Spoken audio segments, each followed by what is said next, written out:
Hoje é o Dia Mundial de Combate ao Câncer. A gente está com o Dr. Bruno Santuc, que é um oncologista, e a gente fez uma matéria sobre esta doença. Vamos ver? Olha lá.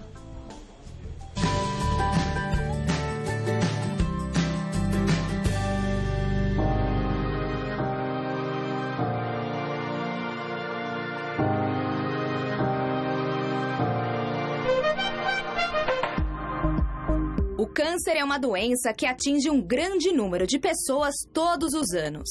Ele invade e destrói os tecidos e, através de um processo chamado de metástase, pode se espalhar pelas mais variadas partes do corpo. Hoje, dia 8 de abril, acontece o Dia Mundial do Combate ao Câncer, onde diversos países ao redor do mundo fazem campanhas de conscientização para a prevenção da doença. Além disso, é um convite à reflexão sobre o que podemos fazer para melhorar o acesso ao diagnóstico e tratamento.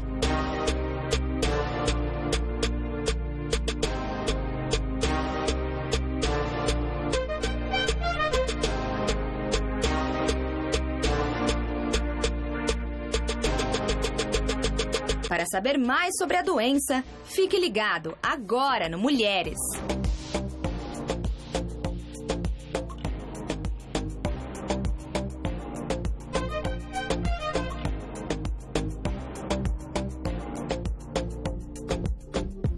E hoje um dia tão importante, porque quando a gente fala em câncer, a gente fala, na verdade, num conjunto de doenças, não é? Exatamente.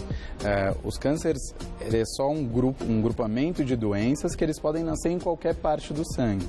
Existem tumores sólidos, como câncer de pulmão, de mama, de cérebro, de pâncreas, ou os cânceres que são os tumores não sólidos, que são as leucemias, os linfomas. É uma entidade completamente diferente. Todos os dias a gente tem uma multiplicação celular muito grande, né? Então, todos os dias a gente poderia ter ali a formação de um agrupamento que se forma depois um câncer, né? Um agrupamento de células. E o corpo consegue combater. Em alguns momentos, o corpo da gente não combate. E aí, essas células vão se multiplicando desordenadamente. Exatamente. A gente sofre mutações em nossas células diariamente, porque isso é natural da renovação celular que todos nós precisamos. Agora, o corpo corrige essas imperfeições, essas mutações que dariam uma vantagem proliferativa nas células. O sistema imunológico está atento, pega essas células e elimina. Agora, às vezes o sistema imunológico pode marcar uma bobeira, vamos vacilar, assim dizer, né? e aí essas células acabam se multiplicando de forma desenfreada e formam os tumores. A gente tem mitos e verdades sobre essas doenças, vamos ver? Começar por eles, ó, histórico familiar aumenta a chance de ter câncer. Mito ou verdade, doutor Bruno? É verdade. É verdade. É verdade. Por quê? O que acontece? A minoria dos casos de câncer, eles têm uma penetrância familiar, ou seja, não é uma coisa genética. Mas, naturalmente, os familiares de um mesmo grupo, eles têm os mesmos hábitos de vida, se alimentam da mesma forma. E o câncer, ele vem muito mais dessas questões comportamentais do que propriamente uma herança herdada genética. Então, as pessoas que convivem no mesmo, os mesmos comportamentos sociais vão ter maior chance de ter um caso de câncer. Mas nós não somos da mesma família. Mas se a gente tiver os mesmos hábitos alimentares, se a gente fumar, se a gente tiver outros problemas em comum, escolhas erradas, pode ser que no futuro nós dois tenhamos câncer, mesmo não fazendo parte da mesma família. Exatamente. Quer dizer, tem como a gente mudar isso? Esse histórico familiar não é um carimbo de, ok, você vai ter câncer, não. né? É a mesma coisa, você pega irmãos, onde um irmão é natural da família e o outro é adotado, eles têm o mesmo risco. Do mesmo modo, irmãos gêmeos separados ao nascimento, cada um vai ter a incidência de câncer da sua região. Da sua família, né? Vamos Exatamente, dizer assim, da sua né? família que está vivendo hoje em dia. E não a família consanguínea, né? Exatamente. Vamos ver mais uma? Todo tumor é câncer? Essa é uma pergunta bastante pertinente que a gente acaba ouvindo todos os dias quase no consultório. Não, a gente tem nódulos benignos, existem tumores que são benignos, então essa, no caso, é um mito. Os tumores benignos, se eles estiverem incomodando, causando dor ou algum sintoma, eles precisam ser retirados cirurgicamente, mas não são doenças ameaçadoras, o próprio nome diz, eles são benignos. Benignos. Vamos ver mais um? Consumo de álcool e tabaco elevam as chances de desenvolvimento da doença. Essa é mais fácil. Essa é bem fácil para a gente adivinhar, mas terrível para as pessoas que fumam e bebem, né? Exatamente. Para você ter um exemplo, o câncer de pulmão é o câncer que mais mata as pessoas hoje em dia. E ele está relacionado diretamente ao tabagismo. 85% de todos os casos de câncer de pulmão são relacionados ao tabagismo. 80% dos casos de câncer de bexiga são relacionados ao tabagismo. Ao álcool, a incidência aumentada de câncer de mama, câncer de esôfago e câncer de estômago em pacientes que têm um consumo de álcool excessivo. Agora, imagine as duas coisas juntas, né? Sim, precisamos tomar cuidado. E, infelizmente, hoje em dia, cada vez mais cedo, os jovens começam a beber em excesso e fumarem também, né? Exatamente. E isso é uma coisa muito interessante que a gente precisa combater, que é a prevenção primária. Ou seja, você evita o fator de risco para essa doença não nascer. Isso é muito mais lógico do que você, a partir do momento que diagnostica uma doença, ter que tratar, quimioterapia, cirurgia, radioterapia. Então, você evita todo esse problema se você age na base. Agora, não vamos esquecer, gente, que tem muita gente favorável à liberação da maconha, né? E também a gente sabe que a maconha de hoje é diferente do que foi a maconha no passado. Ela também dizem que tem ali propriedades muito mais cancerígenas do que o próprio tabaco. Isso é verdade? Isso sem dúvida nenhuma. Qualquer produto que seja inalado, ele leva a um aumento de chance de câncer de boca, câncer de garganta e câncer de pulmão. Então, da mesma forma que o cigarro, a maconha também estaria aumentando esse risco de desenvolver essas doenças. Além de ser um crime, né, gente? Porque é ilegal o uso da maconha. Sem dúvida. Vamos ver algumas perguntas que surgiram. A Dora diz o seguinte: a mamografia é uma fonte segura para detectar um câncer logo no início? Dora, é uma pergunta muito importante essa. Sem dúvida nenhuma, a mamografia é o exame de escolha para as mulheres acima de 40 anos começarem a fazer os seus exames de detecção, e a mamografia ela consegue detectar até lesões pré-cancerígenas. É diferente de uns anos atrás, como era a mamografia, né? Sim, hoje em dia ainda continua um pouco desconfortável, vou dizer. Machuca, eu faço. Gostosinho não é, mas é importante. Já é então bem tudo melhor. Bem, né? E sim, a gente consegue detectar lesões precoces e tratar, em muitos casos, nem precisar de um tratamento a longo prazo. Só a cirurgia resolveu o problema. A ultrassonografia de mama também é um exame complementar importante, Exatamente. Né? A mamografia é o exame principal, mas a ultrassonografia também complementa as imagens. Os dois exames somados é o que a gente prefere para seguir as nossas pacientes. Quem não tem casos de câncer de mama na família, de primeiro grau, quer dizer, mãe, tias, irmãs, avós mais próximos, a partir dos 40 anos? 40 anos. E quem tem esses casos? Eu chamo um pouco mais cedo, aos 35 anos, eu acho que dá para começar. Né? Não é também muito mais cedo, mas eu acho que a partir dos 35, quem já teve caso, é importante que faça o exame. E fazer anualmente, né? Fazer anualmente. Algumas fontes dizem até 70 anos, mas enquanto tiver saúde, enquanto tiver uma perspectiva de vida, por que não fazer uma vez ao ano? Acho, gente. Acho e olha, é incômodo? Dói um pouquinho? Dói. Mas vou te dizer que torcicolor dói muito mais. Então, é algo importante, é um exame tão simples e tão eficiente que pode fazer a diferença na vida da gente. Então, por que não fazer? Né? Pode salvar vidas. Pode salvar vidas e salva muitas, né? Vamos ver mais uma? Fabiana, quem tem anemia pode ter chances de desenvolver uma leucemia? Não. Não? Fabiana, essa colocação não é correta. Um dos primeiros sintomas de uma leucemia já instalada é a anemia. Mas não quer dizer que a anemia se transformou numa leucemia. É que a leucemia invade a medula óssea, que é a fábrica do sangue, e aí, consequentemente, ela leva à anemia. Então, é o processo inverso. Então, a anemia pode ser um sintoma de leucemia. De leucemia e de muitos outros tipos de câncer, como câncer de estômago, de intestino, e de câncer de rim, muitas outras doenças, mas ela não leva a gerar nenhum tipo de câncer. A anemia não vira câncer. Não vira câncer. Vamos ver mais uma? Keliana, rancores, angústias, mágoas e ressentimentos podem causar câncer? Essa pergunta é muito boa. Essa aí importante. a gente recebe todo dia, quase. O que acontece? O câncer, ele é uma doença imunológica. Como a gente comentou no início, a gente sofre mutações diárias e o nosso sistema imune está lá para eliminar essas células mutadas. Quando a gente está depressivo, que nem a Keliana falou, com rancor e angústia, o nosso sistema imunológico também fica deprimido. Ele cai, né? Ele cai, ele fica para baixo também. E isso leva a maior chance de uma mutação que ocorreu e seria facilmente eliminada pelo sistema imune. Como ele está deprimido, essa mutação vai à frente e acaba levando a doença. Por isso é importante a gente resolver as coisas de uma forma definitiva, Sem né? dúvida nenhuma. Mas o mais difícil é isso, é fácil a gente falar. Eu estava comentando com a Viviane, que vocês vão conhecer daqui a pouquinho, que às vezes a gente fala assim, lidei bem com aquela situação, eu nem penso mais, mas dali a pouco, se você prestar atenção, você tá... Sabe na hora que você está paradinha? Você está lembrando, na época, aquele fulano, deixa ele para mim. Então não esqueceu, né? Quer dizer, aquilo ainda está te contaminando, né? Sem dúvida nenhuma. E hoje em dia, o mundo do tratamento do câncer é completamente diferente. Hoje a gente tem novas perspectivas, né? A gente tem muito mais tratamentos efetivos e com controle e cura a longo prazo para a maior parte das doenças que foram diagnosticadas de uma forma inicial. Até mesmo aquelas pessoas que não tiveram seu diagnóstico inicialmente podem ter alguns tipos de câncer com uma doença crônica, sim, mas com qualidade de vida muito boa também, né? Sem dúvida nenhuma. A gente consegue controlar boa parte das nossas mulheres com câncer de mama, por mais que tenham doenças avançadas, tomando um comprimidinho por dia com poucos efeitos colaterais. Ok, vai tomar o comprimido para o resto da vida? Vai.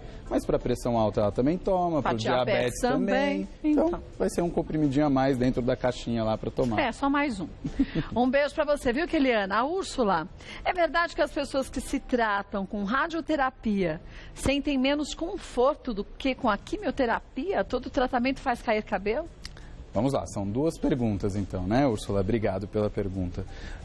Quimioterapia e radioterapia são duas coisas completamente diferentes. Distintas, né? Quimioterapia, na maior parte das vezes, são remédios que a gente recebe injetáveis na veia, pode ser por comprimido também, mas eles têm efeitos sistêmicos, ou seja, pode dar enjoo, pode dar vômito, alguns pacientes têm diarreia e alguns deles faz cair o cabelo.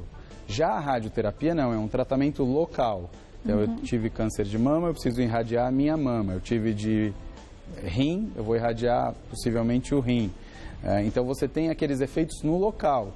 Às vezes, a pele da mama fica um pouco mais escura, descama um pouco. Às vezes, quando a gente faz na próstata, pode dar um pouquinho de ardência para urinar.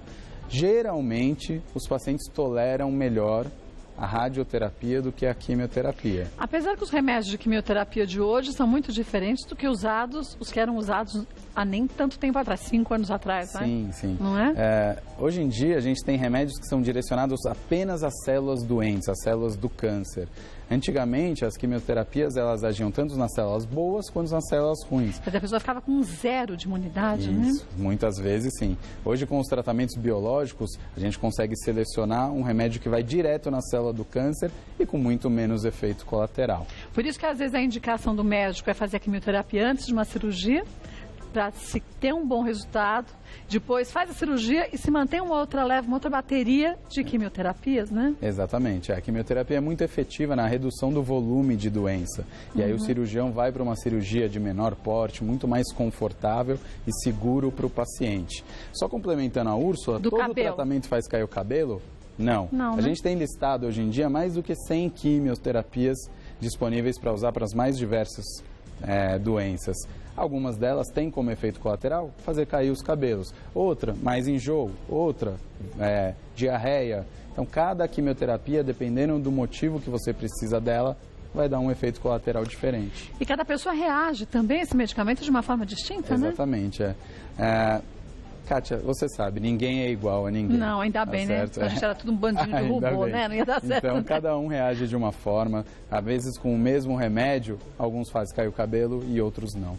Agora, a gente vê o quanto que a tecnologia na medicina é mais do que empregada e usada. Até no tratamento de câncer durante a cirurgia, existe um laboratório que é montado lá dentro para se ter a certeza, não é? Se você está numa área segura ou se a gente amplia mais um pouquinho a retirada para não ficar uma única célula de câncer. Exatamente. Isso aí a gente leva microscópios extremamente precisos para dentro do centro cirúrgico e o cirurgião vai fazendo o seu trabalho, vai cortando e vai, tirei o tumor.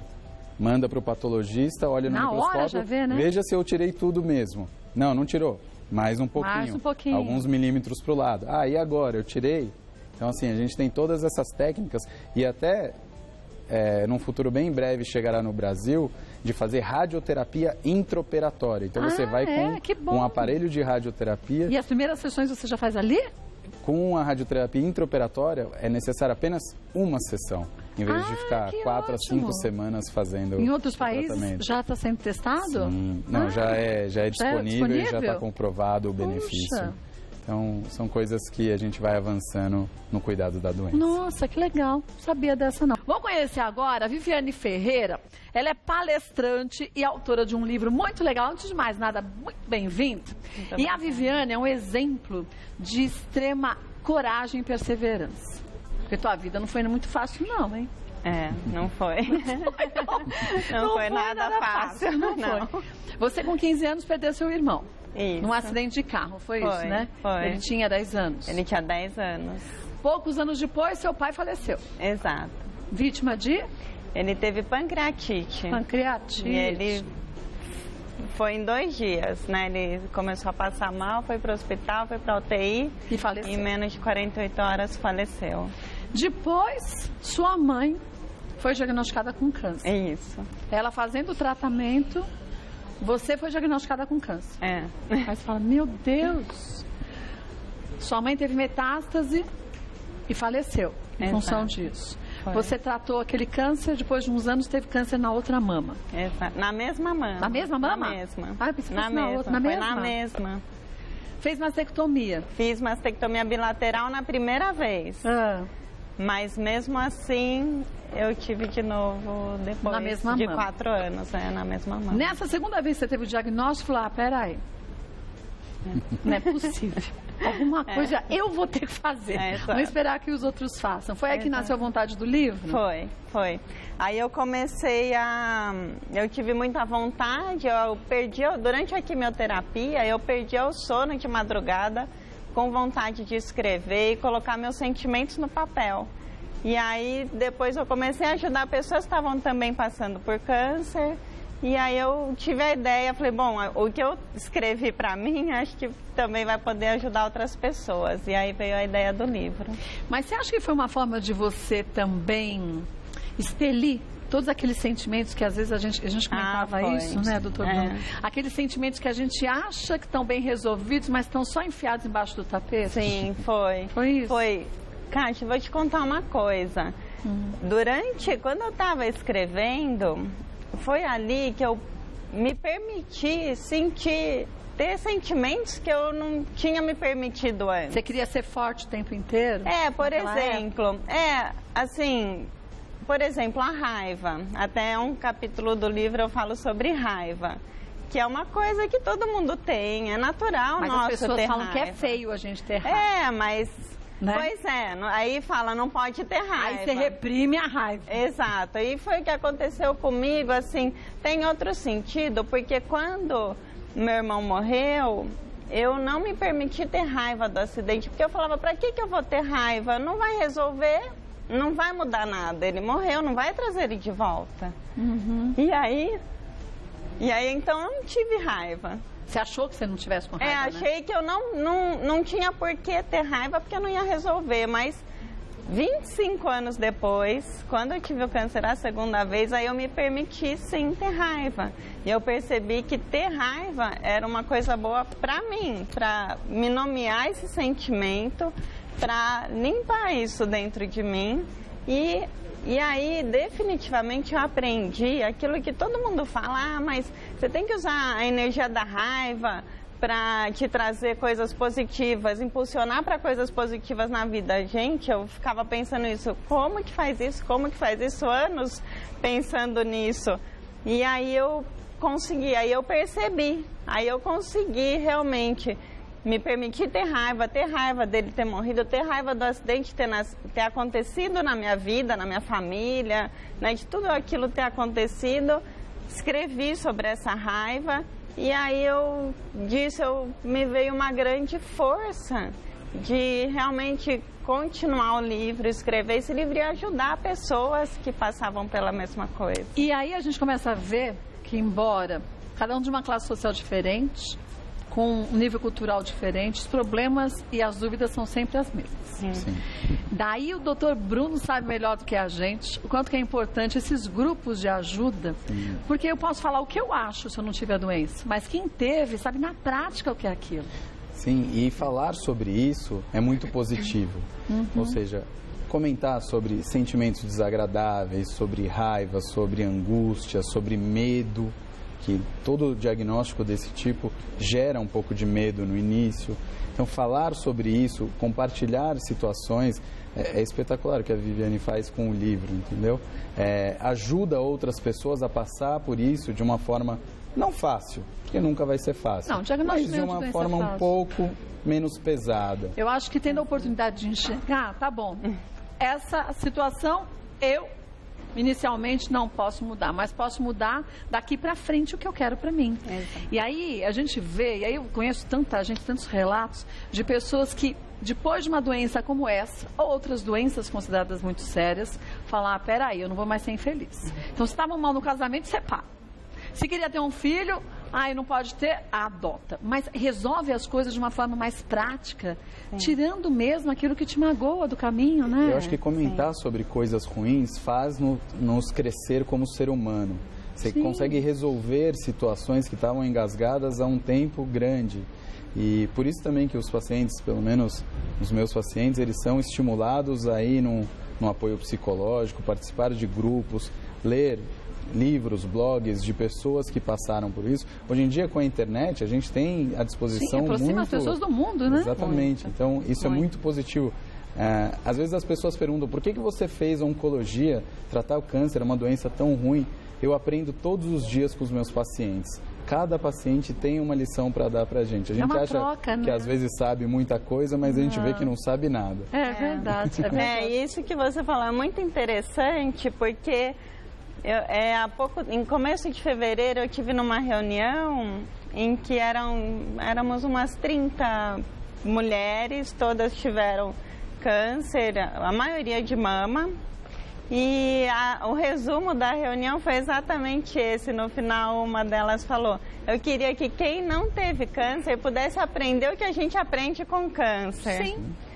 E é uma troca de aprendizado importante, né? Exatamente. E hoje a ciência, ela estudou a medicina, principalmente lá nos Estados Unidos, tem estudos que chamam isso de crescimento pós-traumático, que é um crescimento enorme que a gente tem depois de passar por um trauma, seja uma perda, uma doença grave, um divórcio. Muito difícil, né? Exato. Então, é esse crescimento pós-traumático. E o que muitas pessoas não entendem, até, acho que principalmente assim, no ambiente de trabalho ou os amigos, não entendem o tanto que aquela pessoa aprendeu com aquela experiência. E que não é que tá amarga, é aprendizado, é outra coisa, né? É isso que ela tem para ensinar e que ela se tornou uma pessoa melhor, muitas vezes, depois daquilo tudo. E que às vezes, para algumas pessoas, elas podem achar que é uma pessoa menos tolerante, mas é uma pessoa que se respeita mais a partir daí. Exato. Né? E muitas vezes se conhece mais. Se conhece, começa a perceber as sensações sutis do corpo, de quando algo não está legal, quando você não está bem com você mesma, né? Exato. Posso mostrar o livro? Lógico. Olha, a Viviane Ferreira fez Vivificar, superando o imponderável. Isso daqui, gente, não é só para quem tem um diagnóstico de câncer. Sabe aquele momento da vida que todo mundo passa? Com doença ou sem doença, você fala, peraí, quem sou eu nesse universo? E aí você começa a ver o quanto que algumas situações aqui a gente nem viveu diretamente, né, com a doença, mas a gente viveu de uma outra forma por outros problemas. Então vê quem é mais forte. A gente é mais forte que a doença que toma conta de si para a gente é não aceitar a doença como pronto, uma questão que você não pode modificar, né, Vivi? Sim, exatamente. Quem quiser o livro, você tem um contato? Tem site? No meu site, é www.vivianeferreira.com. Lá tem uma aba de livros e lá tem um canal para você poder comprar né? o tem livro e tem nas livrarias. Tudo, né? Tem. Olha, parabéns, viu? Muito obrigada. E que você consiga ajudar muita gente cada vez mais. Muito obrigada. Assim como o Dr. Bruno disse, essa é uma forma importantíssima de troca, onde todo mundo sai ganhando, né? E hoje em dia, como a gente disse, tem muito mais tratamento, tratamentos muito mais toleráveis hoje em dia. A gente tem também comentamos sobre quimioterapia, radioterapia, mas hoje em dia a gente tem até pesquisas avançadas em células-tronco, que vem com tudo aí. Então, acho uma fonte bastante importante para tratar principalmente as neoplasias hematológicas. Então, acho que a gente está com um arsenal bom aí para deixar o pessoal vivo por bastante tempo. Graças a Deus, né? Ainda bem. Olha, passar os contatos do doutor Bruno também. Ele é lá do Hospital Bandeirantes, hospitalbandeirantes.com.br. Queria agradecer a todos do Hospital Bandeirantes, ao doutor Bruno Santuc, oncologista, obrigada mais uma vez. Obrigado, Viviane Ferreira, muito obrigada. Muito Espero um dia obrigada. assistir uma palestra sua. Quando tiver, me avisa que eu Pode vou, tá? deixar. Olha, você vê, né?